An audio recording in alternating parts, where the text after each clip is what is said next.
Retour sur cette seconde partie des SIDAF ou place au retour d'expérience avec les témoignages de DSI et de DAF. Donc autour de la table, j'ai Christophe Aigri qui est VP Country Leader chez Oracle. Bonjour. J'ai Bernard Duverneuil qui est donc CIO, CDO et président d'Elior et président du SIGREF. Bonjour Bernard. Bonjour. Christophe Leray qui est DSI des Mousquetaires, DG de la Steam. C'est exact. Thomas Béard, donc CFO du groupe CNP Assurance. Bonjour. Bonjour. Et Pascal Chaffard, DGA Finance, Performance et Stratégie à la Française des Jeux. Bonjour. Bonjour. On va commencer par vous. Déjà, merci de nous recevoir dans ce magnifique studio. On est un peu là chez vous. Alors, est-ce que dans quelques mots, tout le monde connaît la Française des Jeux, mais est-ce que vous pouvez nous donner quelques éléments, des chiffres, un peu vos activités pour resituer un petit peu le décor de la Française des Jeux? Pas de problème. Effectivement, bienvenue ici à la Française des Jeux. Vous êtes sur le studio dans lequel on tourne l'auto habituellement et Euromillions. Donc pour dire deux mots sur Française des Jeux, on est le premier opérateur de jeux d'argent en France. On est la deuxième loterie européenne, la quatrième loterie au monde. On opère de la loterie et des paris sportifs. Et les grands chiffres, c'est 16 milliards de mises l'année dernière. C'est 1,5 milliard de mises en ligne, c'est presque 10% de notre activité. C'est 3,5 millions de joueurs en ligne et 23 millions de joueurs au global sur 30 000 points de vente. Voilà quelques éléments de chiffres. Peut-être pour vous donner un peu l'IT à la Française des Jeux, ce que ça représente. L'IT à la Française des Jeux, c'est un peu le cœur de notre activité. Derrière le jeu, il y a de l'informatique partout. Donc c'est notre direction de la production pratiquement.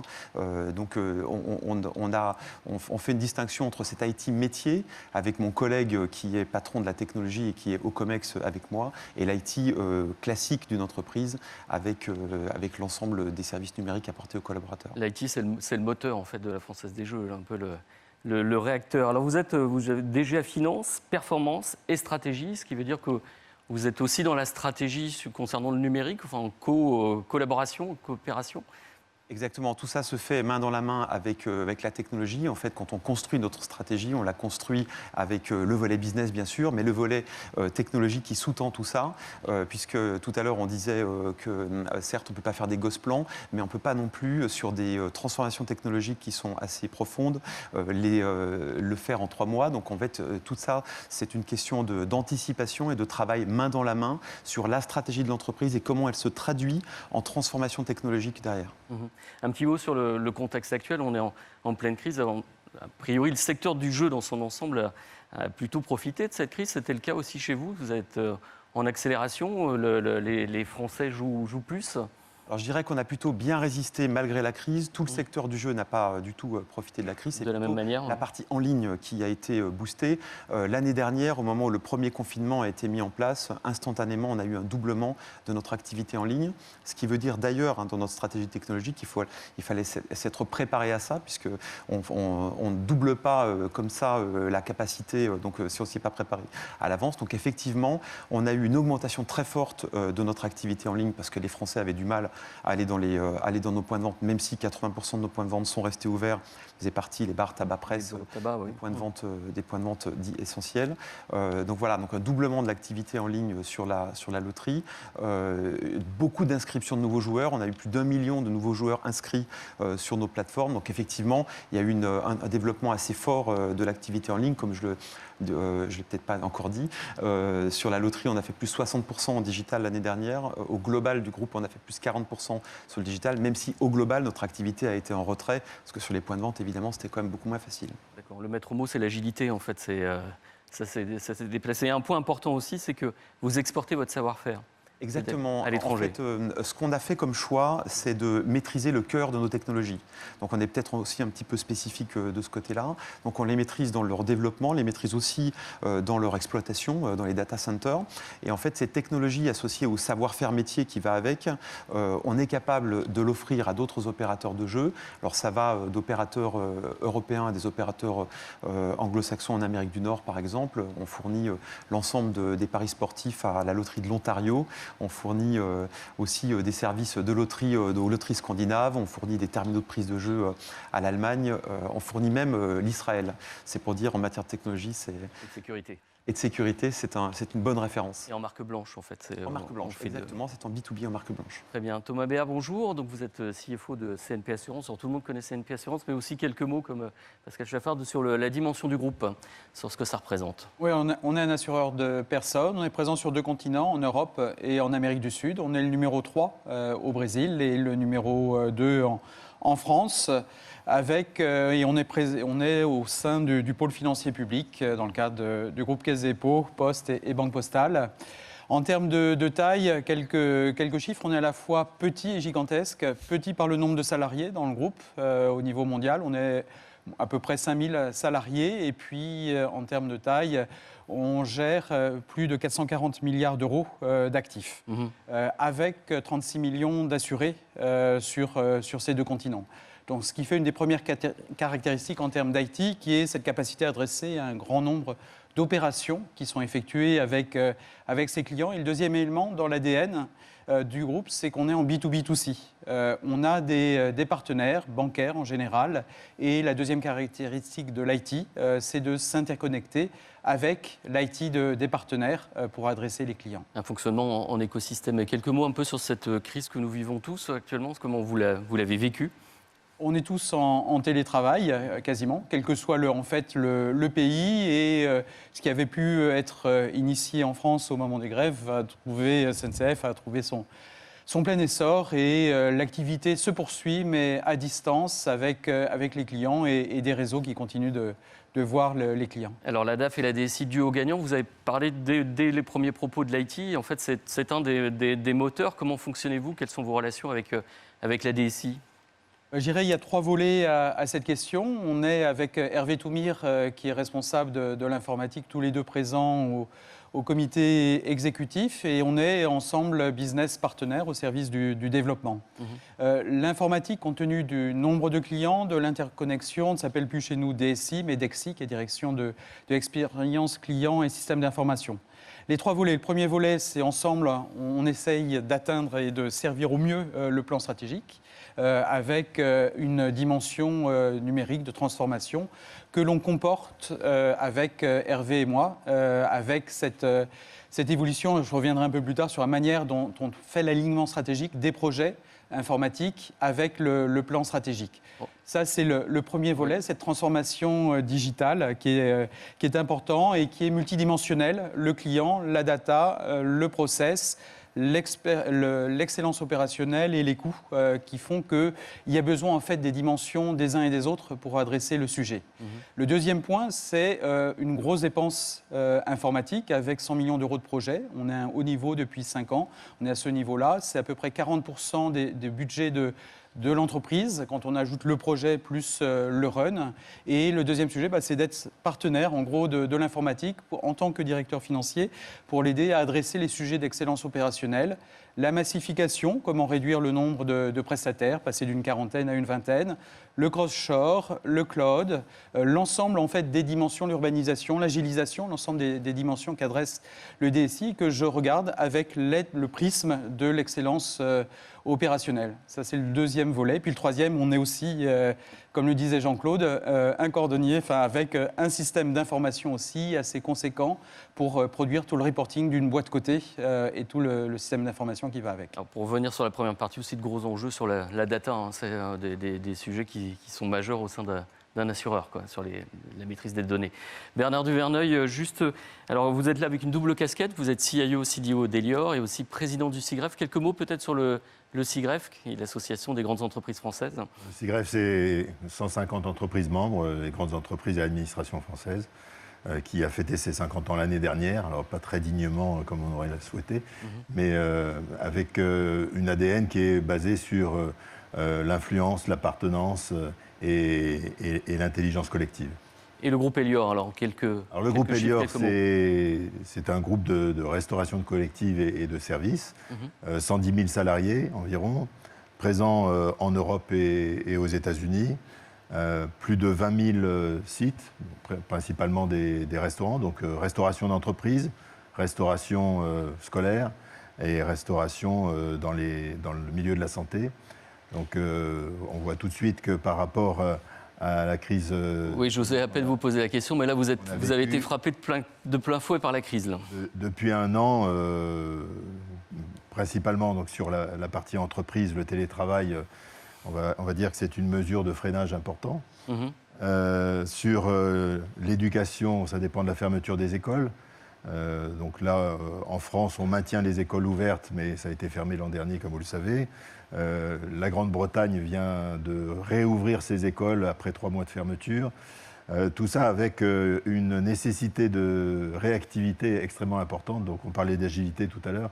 On sait exactement ce qu'il a fallu faire, que ce soit d'un point de vue opérationnel ou d'un point de vue système d'information, pour ouvrir, fermer, réouvrir, s'adapter, avec des mesures, en particulier dans la restauration, qui sont parfois assez drastiques. Il faut reconfigurer les lieux. Alors, justement, en termes de reconfiguration, vous avez même un peu réinventé le modèle. C'est-à-dire que vous êtes passé au click and collect à l'intérieur, par exemple, des structures, enfin des sociétés. Alors, ce qui est intéressant dans cette phase, c'est que tous les projets qu'on avait dans les cartons, mais surtout en pilote, se sont vus clairement accélérés. Donc on parle du click and collect parce que c'est un modèle qui maintenant fait florès, et y compris dans la restauration commerciale, mais c'est ce qui a été implanté depuis le premier confinement dans beaucoup de restaurants de nos clients. Donc click and collect, mais aussi des modèles tout à fait nouveaux.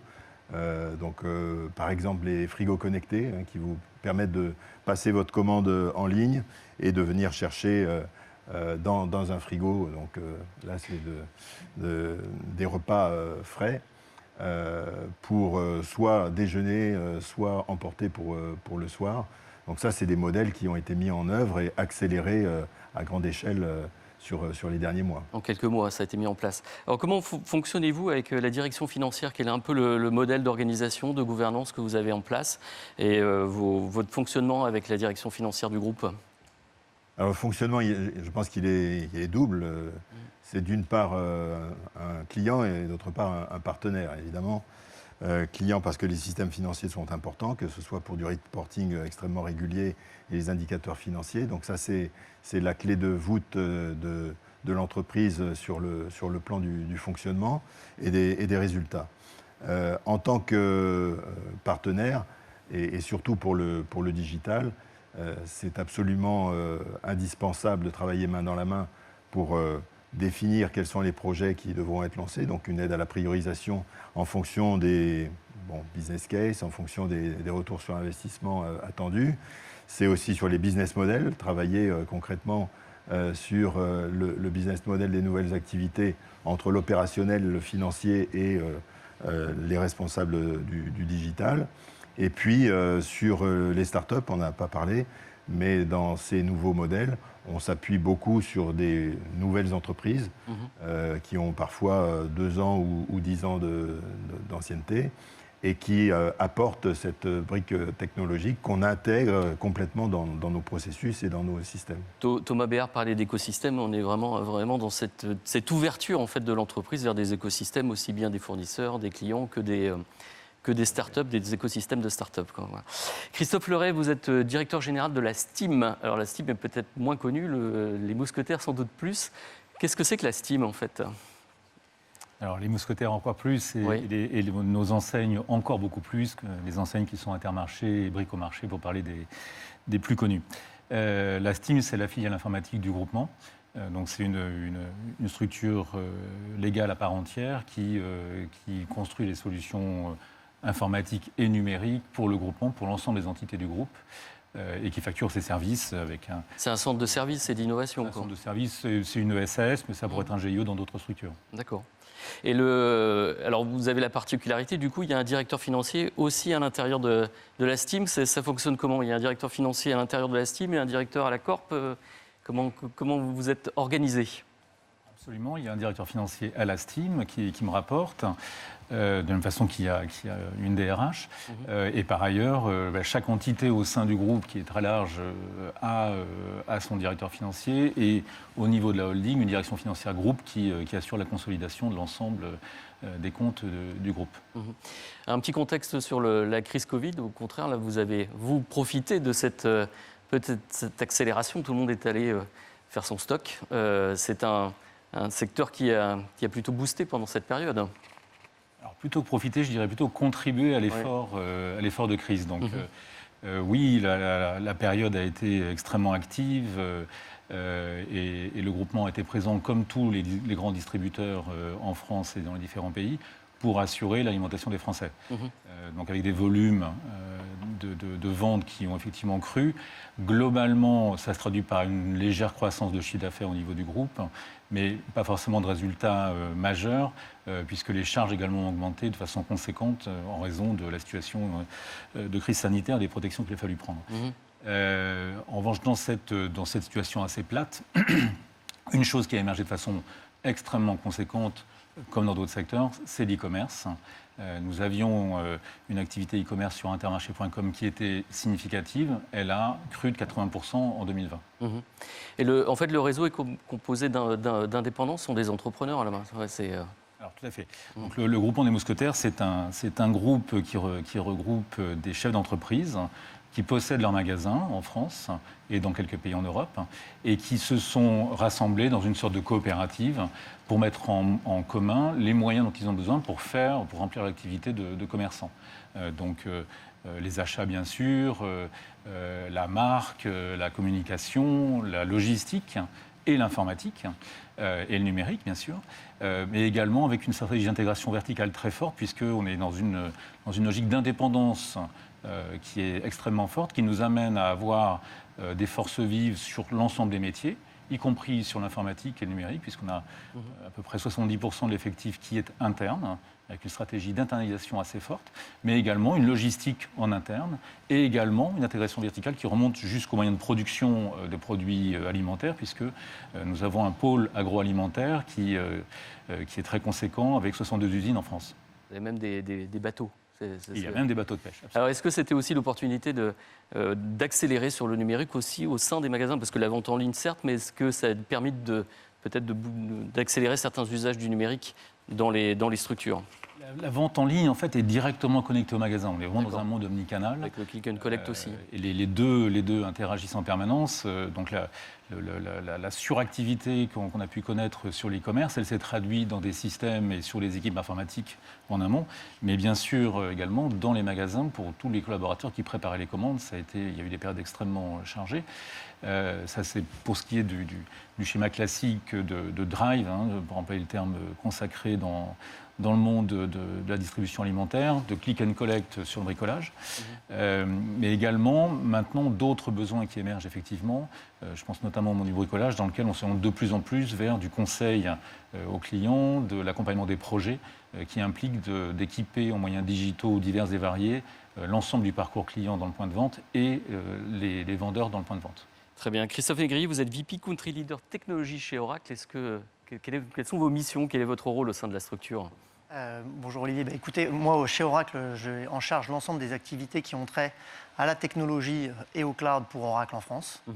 Donc on a vraiment été en première ligne avec nos clients publics et privés pendant cette crise et encore aujourd'hui naturellement pour les aider, contribuer à être capable de se transformer pendant cette période ô combien changeante et compliquée. Alors, il y a deux éléments qui ressortent un peu, c'est vraiment l'accélération de la transformation numérique partout. On a gagné en quelques mois, peut-être 10 ans. Et puis, le thème de cette matinée, c'est le DSI DAF duo gagnant. Et je voulais vous faire un peu réagir sur ces deux aspects. Est-ce que c'est ce que vous voyez chez vos clients? Déjà, sur le premier point, sur vraiment cette accélération de cette transformation qui aurait peut-être mis 10 ans pour se faire et qui s'est fait parfois, alors sans doute à marche forcée, mais en quelques mois. Alors, je suis entièrement d'accord avec vous et c'est tout à fait ce qu'on constate aujourd'hui chez nos clients. C'est une accélération incroyable de la transformation de nos clients. Et d'abord, pour ça, je veux vraiment leur tirer mon chapeau parce qu'on a vraiment eu des entreprises qui ont dû se transformer à marche forcée dans des conditions extrêmement compliquées. avec des impacts de la crise, soit sur leur activité, soit vraiment en étant obligé de changer de business model dans des temps qui sont extrêmement courts. Et ça, on l'a vécu dans de nombreux secteurs et même naturellement sur la partie secteur public. Ce qu'on voit, c'est que ces transformations, ils ont été vécues diversement.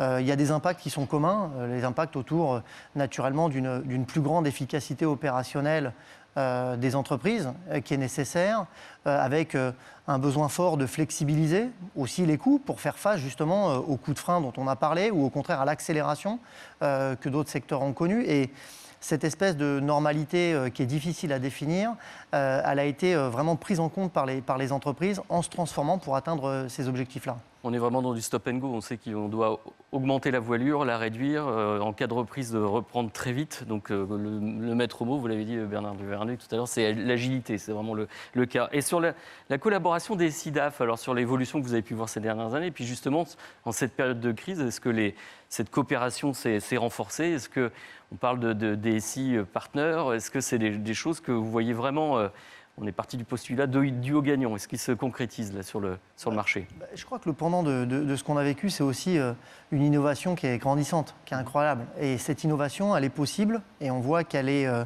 peut-être la plus fructueuse justement quand on a un duo DSI-DAF qui est vraiment un duo gagnant. Parce que dans cette notion de partenaire entre ces deux acteurs clés dans l'entreprise, c'est grâce à eux que les entreprises ont pu justement investir dans une période avec des projets que je trouve incroyable en termes d'innovation, de changement, dans une période où justement l'impact sur la partie efficacité était aussi très important. Donc ce duo, il est central, il est clé, et quand il est gagnant, on voit que l'entreprise y est gagnante. Alors c'est vrai que ce duo, on aurait même pu rajouter les DRH, parce que c'est vrai qu'avec le télétravail forcé, les DRH ont aussi été très impliqués sur ces sujets. Thomas Béard, on a vu le numérique est le moteur d'innovation. Comment ça se concrétise un peu dans les budgets? Comment vous gérez? Quelle gouvernance quelles instances pour discuter des budgets? Comment vous organisez-vous, groupe CNP, sur ces sujets? On a un plan stratégique, un budget que l'on arrête tous les ans à 1 an. Et côté informatique, l'important, c'est d'avoir un bon alignement avec ce que le groupe souhaite faire, avec notamment, il y a beaucoup de projets informatiques qui sont demandés. On a en général 2 fois à peu près la taille de l'enveloppe budgétaire qui est demandée. Et le gros travail est de trier, de choisir en fonction d'un certain nombre de critères les projets informatiques. Comment ça se passe de manière concrète? De manière concrète, oui. Le comité exécutif arrête les grandes enveloppes de projets informatiques. On a 5 grandes enveloppes. La plus importante et qui correspond à la raison d'être de l'entreprise, qui est de protéger, de faciliter les parcours de vie des clients, et la relation client qui représente à peu près 40% des projets informatiques, et puis à peu près 20% pour les autres, avec l'agilisation de l'IT, qui est la rénovation de la legacy, l'optimisation de ce que l'on a aujourd'hui dans les systèmes de gestion. Le réglementaire, on a une activité ultra réglementée qui évolue et qui nécessite de s'adapter aux nouvelles normes. On a notamment les nouvelles normes comptables qui arrivent prochainement avec IFRS 17.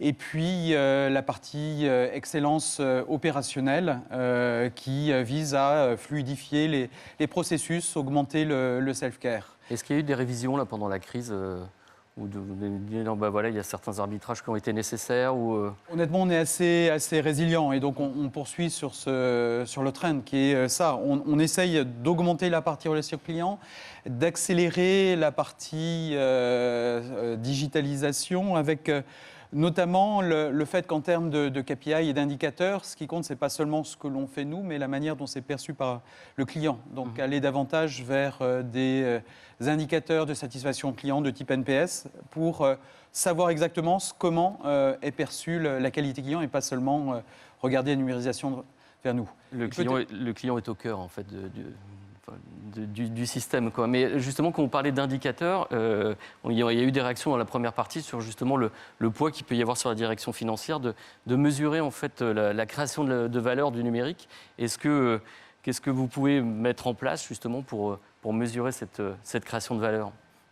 Les choix des projets sont faits dans le cadre d'une instance que je préside, qui est le comité des investissements informatiques, et on est plusieurs autour de la table, membres du COMEX, l'ADRH, dont on parlait précédemment, la secrétaire générale et le responsable de la DEXI.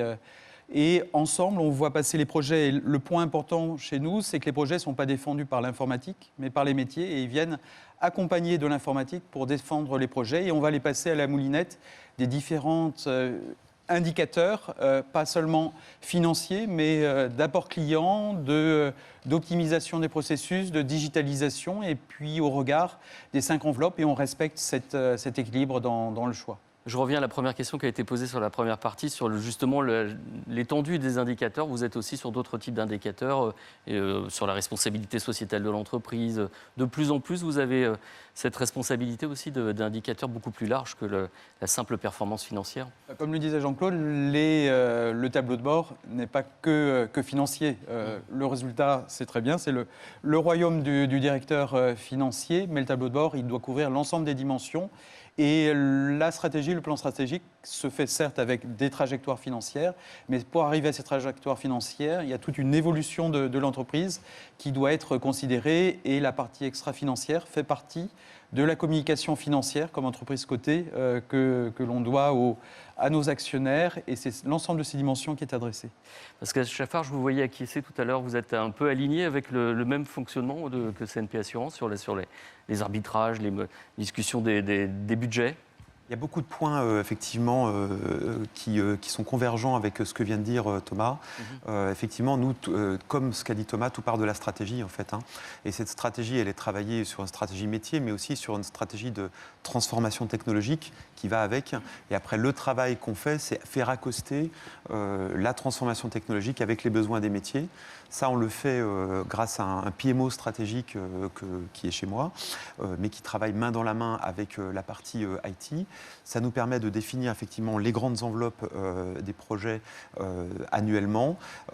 Sur une roadmap, alors on les définit annuellement, mais on fait une roadmap plutôt sur 2 ans, parce qu'on a des projets qui sont souvent avec des durées qui excèdent l'année. Donc on essaie de faire une roadmap glissante sur 18-24 mois, qui est l'horizon des projets. Ces projets-là, ils sont chiffrés, ils sont évalués au crible de l'intérêt stratégique qu'ils représentent, et puis du rendement qu'ils apportent, du ROI qu'ils apportent, ce qui nous permet de stabiliser une roadmap. Et cette roadmap, elle est décidée dans un COMEX qui est dédié à la roadmap, qu'on appelle le CODIR Roadmap.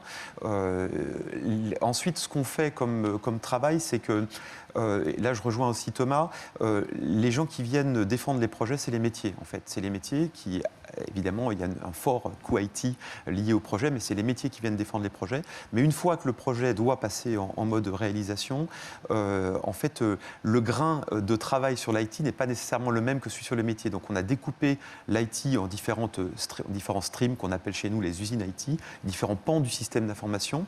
Et ensuite, on vient peupler ces pans de système d'information avec un certain nombre de jours hommes, un dimensionnement de ces pans de système d'information en relation avec le type de roadmap qui est à réaliser par pan. Et quelles sont ces grandes usines IT, je dirais? Alors c'est l'usine loterie, l'usine client, l'usine paris sportif, l'usine commerciale, l'usine finance, qui est une petite usine, mais qui est quand même une usine, puisqu'il y a aussi des besoins, on en a parlé tout à l'heure, de la partie financière, l'usine paiement et services, qui est une activité qu'on est en train de voir, l'usine internationale. Voilà, c'est ça, c'est les grands pans de système d'information qu'on vient peupler. Et quels sont un peu les ajustements que vous pouvez faire en temps de crise? Alors, ce qu'on fait en temps réel, c'est-à-dire toute l'année, on ajuste la roadmap, puisqu'il y a des contraintes réglementaires nouvelles qui arrivent, il faut s'ajuster, il y a des choses qui se passent plus ou moins bien, il faut s'ajuster. Pour reparler de l'ajustement qu'on a fait l'année dernière au moment de la crise Covid, on le disait tout à l'heure, on s'en est plutôt bien sorti malgré la crise au global sur l'année. Au début de la crise, c'était quand même pas la fête, on avait une baisse de 60% de notre activité en point de vente, donc on a pris la décision tout de suite de faire un plan d'économie et de réduire la voilure, y compris sur l'informatique, en faisant attention de ne pas trop toucher les projets les plus créateurs de valeur. Et là, ce qu'on a fait, c'est que, avec mon collègue, le patron de l'IT, et grâce au fait aussi qu'on a massifié un peu les prestataires auxquels on recourt, les ESN auxquels on recourt, En gros, pour vous schématiser, on a 50% de la roadmap qui est faite en interne, 50% qui est sous-traitée. Et donc, comme on a des contrats importants avec quelques gros ESN, on a pu gérer avec eux une descente en charge. On a une roadmap d'à peu près 800 jours hommes, 800 jours an, pardon, jours hommes. Oui, ça fait beaucoup. Voilà, 800 personnes, on va dire, internes et externes. Et on a réduit, pour vous donner une idée, de 100 personnes la roadmap. Ça s'est fait dans l'ordre sur le 2e et le 3e trimestre. À la fin de l'année, on a pu remettre, on va dire, de l'énergie du jour homme dans ces roadmaps. On essaye de pas trop, quand même, faire des stop and go, puisque une roadmap informatique, ça ne se décrète pas comme ça.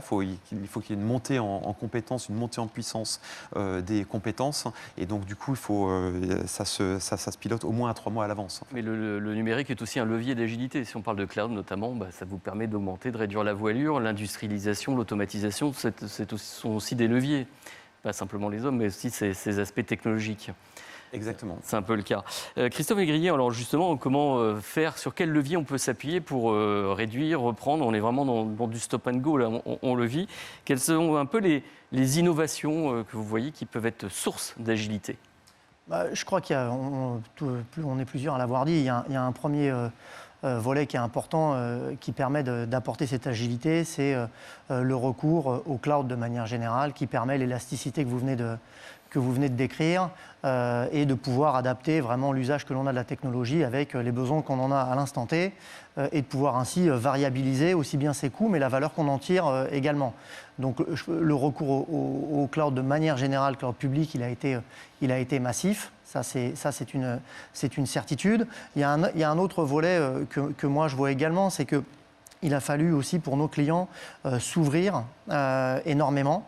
Et pour s'ouvrir, il a aussi fallu, et ça c'est en train de s'accélérer, moderniser un petit peu ce qui existait.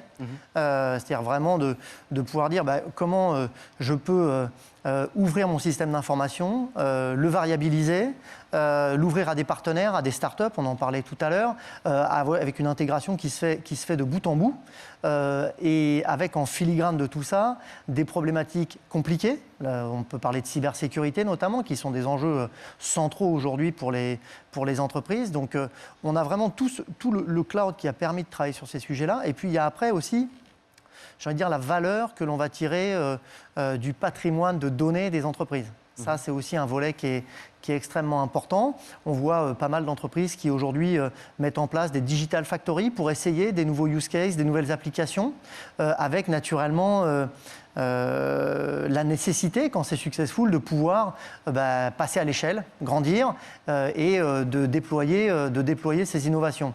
Donc on a vraiment ces deux pans qui cohabitent et on le voit chez de nombreux clients aujourd'hui.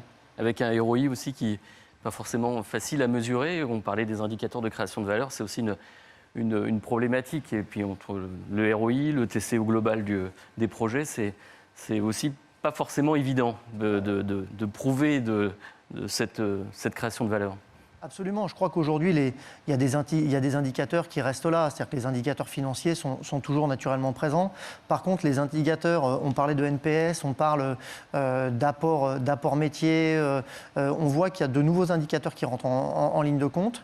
Et il y en a un autre qui est très important, c'est aussi ce que j'appelle un peu l'innovation continue ou les changements continus. C'est-à-dire qu'on voit vraiment des entreprises qui sont désormais capables de changer de pied très rapidement, de s'adapter très rapidement, de manière à pouvoir trouver la valeur dont ils ont besoin et justement pouvoir justifier un coût de possession qui soit le plus adéquat par rapport à ce dont ils ont besoin. Alors Christophe Leray, on l'a vu, c'est vrai, c'est à la fois de moderniser le legacy, d'aller vers de la modernisation, et puis aller vers de l'innovation. Alors on parlait de Digital Factory, de l'innovation rapide dans des cycles agiles, et après tous les enjeux, c'est d'industrialiser, de passer à l'échelle. Christophe Leray, vous avez mis il y a 3 ans un plan d'investissement massif avec justement un plan de modernisation sur 7 ans. Est-ce que vous pouvez nous décrire un peu les domaines sur lesquels vous investissez? Quel est votre roadmap en tant que DSI? Déjà, sur la terminologie, il y a un mot contre lequel je lutte qui s'appelle le legacy. Oui.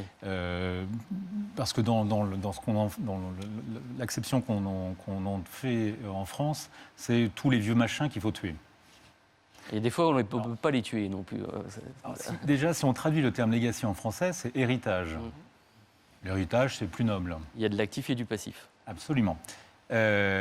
Donc, faut pas moi, je suis opposé à une approche clivante consistant à dire tout ce qui est vieux, il faut le tuer et seule la nouveauté prime. Parce qu'en fait, le patrimoine qu'on a dans les mains, dans les entreprises, est constitué de systèmes qui ont pour certains entre 50 ans d'âge, d'autres 20 ans, d'autres 10 ans, d'autres 3 mois. Et c'est la complexité de ce patrimoine qu'on est amené à gérer en tant que DSI. Et le marketing de la technologie nous vend le fait que le monde d'après sera homogène et fait uniquement de nouvelles technologies, mais la technologie évolue tellement vite et coûte tellement cher que ce qui se passe depuis 40 ans ou 50 ans que l'informatique existe, c'est qu'on empile des couches, des systèmes, des complexités. La variété des systèmes s'accroît de façon très importante et on continue à avoir un patrimoine qui est de plus en plus riche. Alors certains sont très très vieux, il faut les faire bouger, mais ce patrimoine, c'est notre héritage et on va continuer à le faire vivre, à le faire évoluer au fil du temps. Passé ce petit moment de philosophie, donc oui, effectivement, nous avons lancé un énorme plan de modernisation des systèmes d'information au sens large du terme pour le groupement, partant d'un constat qui est que la colonne vertébrale d'un groupe de distribution, c'est sa supply chain, c'est la capacité d'un magasin à passer des commandes et se faire livrer de la marchandise. Et les systèmes qui sous-tendent cette colonne vertébrale ont une conception qui date d'il y a à peu près 40 ans. Et là, je ne vous parle pas de technologie, je vous parle bien de capacité applicative, fonctionnelle et métier à répondre aux enjeux business d'aujourd'hui et de demain. Donc, on a lancé un plan de modernisation de ces systèmes cœurs et donc on est en train d'opérer la colonne vertébrale du groupe André Mousquetaire, avec tout ce que ça implique comme sensibilité et prise de risque. Donc, de façon pas très originale, et même si ça fait maintenant plusieurs décennies que ça se fait, des lancements de grands projets de ERP visant à remplacer des myriades d'applications plutôt faites maison et additionnées les unes aux autres au fil du temps par des ERP qui viennent rationaliser l'information, la fédérer et faire en sorte d'avoir une information homogène gérée de bout en bout. Ça, c'est le point majeur de modernisation, mais autour de cela, bien sûr, tout à l'heure on parlait de digital, nous avons des projets autour du digital client, mais également digital collaborateur, expérience collaborateur, puisque sur l'avenir, et on a déjà des applications dans ce domaine-là, l'avenir va être basé sur des applications sur mobile pour les collaborateurs en point de vente dans les bases logistiques, dans les usines. Donc un investissement conséquent sur l'expérience collaborateur. Le métier est vraiment en train de changer, quoi. Et le métier change en effet.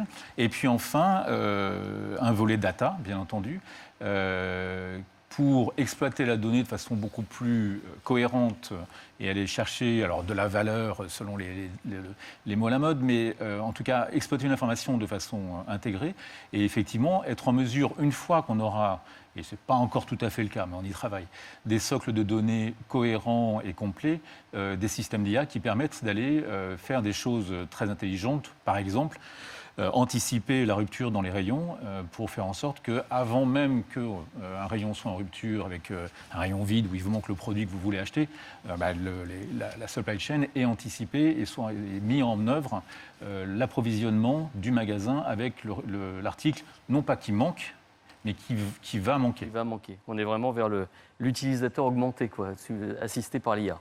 C'est la projection. Et lors de la préparation de cette table ronde, vous avez dit qu'il faut arrêter le pilotage par les coûts et vraiment avoir un pilotage par la valeur. Et est-ce que vous pouvez expliquer comment on peut le faire là, et surtout comment on peut mesurer aussi cette création, comment on peut la mesurer cette création de valeur? Alors, le ratio, traditionnellement, l'indicateur clé qui a toujours été utilisé pendant des décennies dans le retail, au moins en France, mais je pense largement dans d'autres pays, c'est le pourcentage de budget consacré à l'informatique sur le chiffre d'affaires, avec un seul objectif, c'est de baisser ce ratio. C'était le principe de base dans lequel le retail a fonctionné pendant des décennies. Ça conduit à des résultats qui parfois sont assez difficiles et des systèmes d'information dans lesquels les retailers n'ont pas forcément suffisamment investi et des situations assez inextricables et assez complexes. Donc, moi, le discours que je tiens en interne, c'est je peux vous amener un ratio à 0. J'arrête tous les systèmes, on sera à 0. Oui. pourcentage de budget IT. Et on peut mesurer immédiatement l'impact. Pas certain que ce soit ce qu'on cherche et on verra ensuite ce que ça veut dire. Et effectivement, l'ensemble de la profession a regardé depuis très longtemps l'IT comme étant un centre de coût en projetant le projecteur sur combien ça coûte et avec un leitmotiv qui est ça coûte trop cher par principe. Moi, je déplace ce projecteur et j'essaie d'attirer l'attention sur qu'est-ce que ça apporte comme valeur. Bien sûr, au meilleur coût. Mais qu'est-ce que ça apporte comme valeur? Alors, la valeur, elle est où? Elle est dans les gains de productivité que ces systèmes qui automatisent des tâches permettent d'aller chercher dans les activités de l'entreprise, dans les différents métiers. Gains de productivité. L'informatique, ce qu'elle fait depuis 50 ans, c'est de l'automatisation. Et puis, avec le digital, c'est des gains de chiffre d'affaires, de part de marché, puisque avec le digital, la technologie est directement dans la chaîne de création de valeur. Et donc, ce qu'on développe comme approche, consiste à aller regarder la valeur, et c'est, je pense que ce que vous faites quand vous évaluez vos roadmaps dont vous parliez tout à l'heure, regardez quelle est la valeur qu'apporte le projet dans ses différentes dimensions, pas uniquement financières, et en face, pour quel coût? En faisant en sorte d'avoir un ratio qui soit le bon. Mais le drame de l'informatique, c'est que ce qui reste après le projet, c'est les coûts dans le budget de l'informatique. La valeur, elle est dans le budget du métier. Oui. Et on s'empresse de l'oublier. Et je pense qu'on a un vrai enjeu en commun avec la fonction finance, d'arriver à toujours garder le rapprochement entre ces deux axes d'analyse, les coûts d'un côté, qui sont portés par l'informatique, mais également la valeur qui est créée et les gains de productivité ou les gains de chiffre d'affaires qui sont obtenus dans le métier grâce à ce machin qui coûte. Et la satisfaction client aussi, puis si on met le client au cœur du système. Bernard Duverneuil, est-ce que vous rejoignez un petit peu les propos de Christophe Leray et pour revenir un peu sur ces arbitrages, comment vous fonctionnez avec la direction financière et quels indicateurs justement de création de valeur? Moi, je crois qu'on est très aligné avec mon collègue et camarade Christophe. Moi, j'aborderai le sujet aussi d'une autre façon, sur les dépenses informatiques, puisqu'on a commencé à parler de cette façon. Il faut voir trois angles très différents. Il y a d'une part le fonctionnement courant, et là, ce sur quoi on doit être jugé, c'est le service apporté versus le coût. Et réduire le coût, ça reste un objectif en matière d'opération, d'infrastructure, et d'avoir toujours des systèmes de plus en plus performants à service égal ou meilleur. On a un deuxième sujet qu'on a vite évoqué, mais qui est de plus en plus prégnant dans les entreprises, c'est la cybersécurité. Et là, je dirais, il faut dépenser ce qu'il faut dépenser. On ne peut pas transiger avec la sécurité, parce que les risques qui sont associés, c'est extrêmement important. C'est parfois la survie de l'entreprise. Il y a beaucoup de... Alors, c'est plutôt des petites structures qui ont mis la clé sous la porte à cause de la cybersécurité. Enfin, de la cyberattaque, plutôt. La cybercriminalité. La menace cybercriminelle, c'est effectif. C'est effectif. Et puis, il y a tout ce qu'on pourrait mettre autour du digital, en commençant par la donnée. Enfin, chez Elior, l'importance de la compréhension du comportement du convive, savoir ce qu'il mange. Est-ce qu'on lui propose aussi des données pour qu'il adapte ses menus et qu'il adapte son comportement lui-même? Voilà aujourd'hui des éléments sur lesquels on travaille. Donc sur le côté nutritionnel, c'est beaucoup de données à rassembler. Donc ça, c'est plutôt dans l'expérience client. Vous avez aussi des domaines sur lesquels il faut avoir un retour sur investissement avec des nouveaux services. Donc on travaille avec les opérationnels pour lancer de nouveaux services dans nos sites. Et puis vous avez des nouveaux business models sur lesquels il faut parfois pivoter. Donc c'est peut-être de l'innovation permanente. Je dirais qu'il y a une part d'innovation un peu sécurisée, c'est-à-dire qu'on a calé le modèle, on a fait des pilotes et on sait que ça va fonctionner avec telle contrainte. Et puis il y a toujours des domaines d'exploration, et en particulier sur l'introduction de nouvelles technologies. Je vous donne un exemple, enfin, on a parlé d'intelligence artificielle, mais on peut avoir aussi de la reconnaissance visuelle basée sur de l'intelligence artificielle, comme on le fait dans beaucoup de restaurants maintenant. C'est d'identifier ce que vous avez sur le plateau de manière complètement automatique, sans contact, ce qui est très important aujourd'hui, et vous avez tout de suite votre note dans votre mobile. Donc ça, c'est des développements qui sont, dans un premier temps, beaucoup plus aléatoires. Donc c'est exploratoire dans un premier temps. On est vraiment dans des modes de test and learn, quoi. C'est presque de la R&D. Et ensuite, on le met en place de manière on va dire à plus grande échelle, pour caler les modèles, y compris avec les financiers, pour bien caler la marge de ces systèmes. Très bien, alors le temps s'écoule très rapidement. Avant de passer peut-être aux questions en ligne, un petit mot de conclusion de chacun, un peu sur les perspectives et l'innovation. Pascal Chaffard, quelles sont un peu vos priorités là, en cours, les perspectives, vers quoi vous allez aujourd'hui? Alors, concernant effectivement l'IT, c'est complètement au cœur de notre innovation. Et effectivement, nous, ce sur quoi on travaille, c'est des jeux hybrides, des jeux qui sont hybrides entre le point de vente et le en ligne. On a déjà commencé à travailler là-dessus.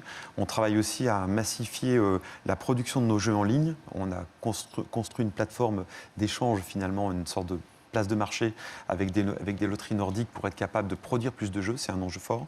Il y a aussi tout ce qui tourne autour du client, l'identification, la reconnaissance du client. Et là, il y a plein de points qui me parlent dans ce qui vient d'être dit précédemment. Comment on peut identifier plus facilement, connaître son client et toute l'utilisation de la data qui va avec, à la fois pour mieux le connaître, mieux lui apporter des propositions de jeux qui correspondent à ce qu'il veut, mais aussi le protéger en matière de jeux responsables. Très bien. Thomas Béard, un peu justement le client, toujours au cœur des stratégies. Quelles sont un peu justement vers quoi vous tendez, les perspectives, l'innovation? Un peu comme Pascal, nous, ce n'est pas jeu hybride, mais produit hybride. C'est on a le même objectif en termes d'évolution, et puis d'évolution assez lourde sur l'IT, parce que la legacy, dont on parlait, c'est bien, mais ce n'est pas forcément adapté au monde actuel, avec une interconnexion avec un monde ouvert qui se passe pas toujours très bien. Et puis, quand on est en multicouche, en multi-annuel, chaque fois que la réglementation bouge, il faut toucher à chacune des couches. Et puis, on n'a plus forcément les compétences de chacun des différents langages IT des différentes époques, ce qui fait qu'on a aussi un certain nombre de migrations qui sont effectuées, et puis ce qui va permettre de développer des API.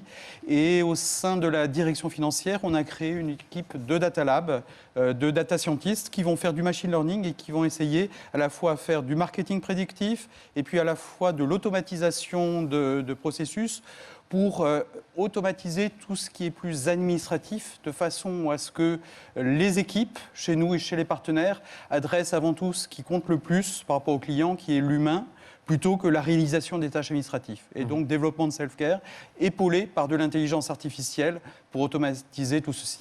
Avec sans doute, je le redisais, un changement de métier pour les conseillers, pour l'apport client. On est vers du conseiller augmenté avec l'IA, donc on va aussi vers un changement de rapport entre le conseiller et puis le client final. Christophe Fleuret, décidément, on parle de legacy. Alors, j'ai bien compris, c'est héritage. Il y a aussi des points positifs. Quels sont un peu il y a de l'actif et du passif. Quelles sont un peu vos priorités d'investissement, d'innovation là, sur ces prochains mois, ces prochaines années? Alors, sur le digital, on investit massivement. Sur la data et l'IA également. C'est vraiment les sujets clés sur lesquels nous sommes. Maintenant qu'on est... ça fait plus de 2 ans qu'on a commencé l'exécution de notre plan de modernisation, qui va encore durer 5 ans environ. Mais maintenant qu'on a mis sur les rails ces fondamentaux, on commence aussi à initialiser des travaux avec des startups, vraiment sur les purs sujets d'innovation, sur les sujets de niche, ce que je m'étais refusé à faire jusqu'à présent, considérant qu'il y avait un certain nombre de fondamentaux qui étaient à reprendre. Un sujet également d'investissement massif dont on parlait auparavant, c'est la cyber, puisque toutes les entreprises se doivent de se protéger à la hauteur de la menace et de la criminalité qui existe sur le marché. Donc c'est un sujet absolument majeur sur lequel on investit très fortement. On sait qu'on va être attaqué, mais c'est quand? C'est plus savoir quand. C'est quand? Absolument. Et comment? Et si je peux me permettre juste un autre mot de conclusion qui est un tout petit peu décalé, pour cette prochaine table ronde, il va falloir qu'on arrive à ce qu'une dame, au moins une, peut-être 2, voire même 3, de façon à ce qu'on arrive à une parité dans des échanges comme cela. Alors oui, et puis il y a des initiatives, notamment liées avec le SIGREF de Femmes Numérique. Nous, on travaille avec le French Women CIO. Donc on essaie, mais des fois, c'est pas possible. Alors, on avait quand même sur le premier plateau Karine Picard qui était là. Mais c'est vrai que c'est un des enjeux d'avoir cette pluralité, cette diversité sur les plateaux. Et c'est difficile dans le monde de l'IT. Donc voilà, Bernard Duverneuil. Alors oui, et puis c'est une des missions aussi du SIGREF. Donc Bernard Duverneuil, juste pour cette perspective, cette prospective et sur l'innovation, vers quoi vous tendez? C'est essentiellement sur les nouveaux services, les nouveaux business. Alors, comme je disais en début de session, on a accéléré fortement la mise en œuvre des projets que nous avions en matière de numérique. Donc on parlait de click and collect, click and serve, on vous sert, click and deliver, donc on vous livre y compris dans le bureau, puisque maintenant c'est autorisé de manger dans son bureau. Donc toutes ces formes d'innovation de nos métiers qui sont vraiment clés pour relancer notre activité, passer la période de confinement télétravail, mais qui va rester de manière un peu plus structurelle. On passera probablement de 1 jour de télétravail à 2 jours de télétravail admis dans beaucoup d'entreprises. Donc ça va... Ça s'inscrit dans la durée. Voilà, ça va peser assez significativement, mais remplacé par des services novateurs et différents qu'attendent les clients qui sont aujourd'hui habitués. Le click and collect, ce n'est pas simplement les entreprises qui sont habituées à le faire, c'est aussi les clients qui sont habitués à passer commande et aller les chercher au magasin ou au restaurant. Donc beaucoup d'innovations de ce type, sous-tendues par la technologie. J'ai parlé d'intelligence artificielle sur notamment les prédictions. Quand on a des périodes de fluctuations comme ça extrêmement importantes, on fait appel à l'intelligence artificielle pour s'appuyer sur des modèles algorithmiques qui nous permettent d'avoir pas forcément la vérité de la part de l'ordinateur, mais une aide pour le gérant de restaurant sur le nombre de convives qu'il va avoir le lendemain. L'IA ne remplace pas l'humain, mais lui vient en support. On est vraiment vers l'humain augmenté. Le gérant enrichi. Le gérant enrichi. Alors, juste Christophe, il y a Stéphanie qui nous dit « Je suis d'accord, parité ». Voilà. Christophe Négrier, donc un mot de conclusion, lourde tâche de la conclusion, pour dire comment vous pouvez justement accompagner ces entreprises sur ces innovations et qu'est-ce qui reste prioritaire et quel frein il reste encore à lever. Un peu de prospective aussi. Je crois qu'aujourd'hui, ce qui va rester, c'est vraiment une notion d'écosystème pour l'entreprise et qu'aussi une notion d'ouverture. J'aime beaucoup ce que Christophe a dit tout à l'heure concernant un monde qui est pluriel, un monde qui est hybride d'un point de vue technologique, mais d'un point de vue produit. Et c'est, pour moi, ce qui est central, c'est vraiment comment faire vivre cette notion d'écosystème. Et pour reboucler la boucle, ce duo gagnant DAF-DSI, comment le faire vivre dans la durée, justement quand on va rentrer dans je l'espère rapidement, une normalité qui sera certes différente, mais comment ne pas retomber dans certains réflexes qui sont peut-être orthogonaux par rapport à une innovation qui est attendue avant tout par les consommateurs, par les clients, par les équipes, et qui font partie aussi de l'attractivité des entreprises, aussi bien pour leurs clients que pour leurs collaborateurs. Donc je crois que cette notion d'ouverture, cette notion d'écosystème, avec, et je veux vraiment insister sur ce point-là aussi, la notion de protection et de sécurité, mais qui n'est pas une notion d'enfermement, c'est-à-dire vraiment être capable d'être ouvert tout en étant sécurisé.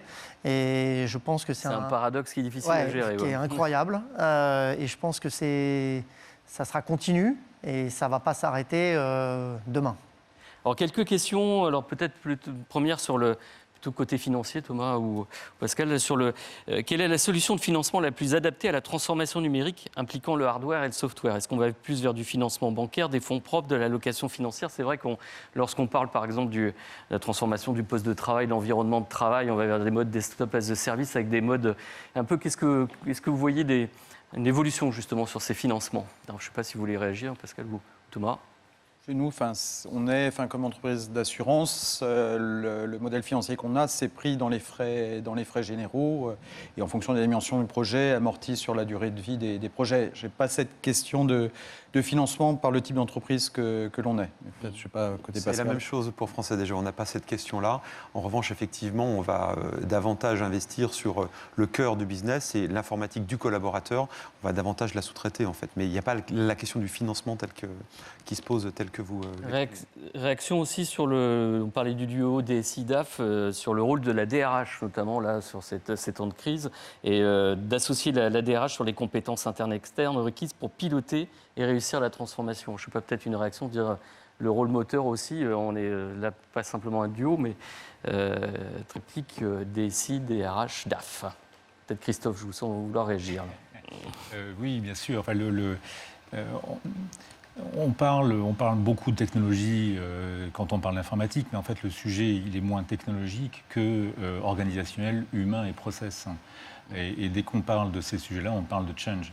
Donc oui, bien sûr, la fonction des ressources humaines est absolument essentielle dans ces grands projets de transformation. Si je poussais même un peu plus loin, c'est pour moi le premier axe de travail sur des grands projets de transformation, c'est bien le change management et l'ensemble de l'accompagnement des collaborateurs, qu'ils soient dans les métiers ou à l'IT, dans ces mouvements de transformation profonds. La technique suit. Aujourd'hui, la technique fonctionne, il n'y a pas de souci. Les organisations, les femmes et les hommes qui sont habitués à fonctionner, à travailler selon un certain mode, les amener à travailler dans d'autres modes, ça, c'est un vrai enjeu. Très bien. Le côté positif, là, c'est qu'on recentre sur l'humain. On pourra faire un prochain débat où on fera un triptyque DSI, DAF, DRH sur ces enjeux de transformation. En tout cas, messieurs, merci de nous avoir d'être venus déjà, même dans cette période de pandémie. Merci pour vos témoignages. Et promis, donc, on fera venir une femme sur cette table ronde la prochaine fois. Merci à vous. Merci à la DFCG aussi de nous avoir accompagnés. Merci à Oracle, Karine Picard et Christophe Négrier qui étaient présents sur le plateau. Et on se donne rendez-vous pour un prochain webinaire IDC sur le sujet de la transformation numérique. Merci à tout le monde de nous avoir suivis jusqu'au bout. Le replay vous sera envoyé, donc n'hésitez pas à revenir vers nous.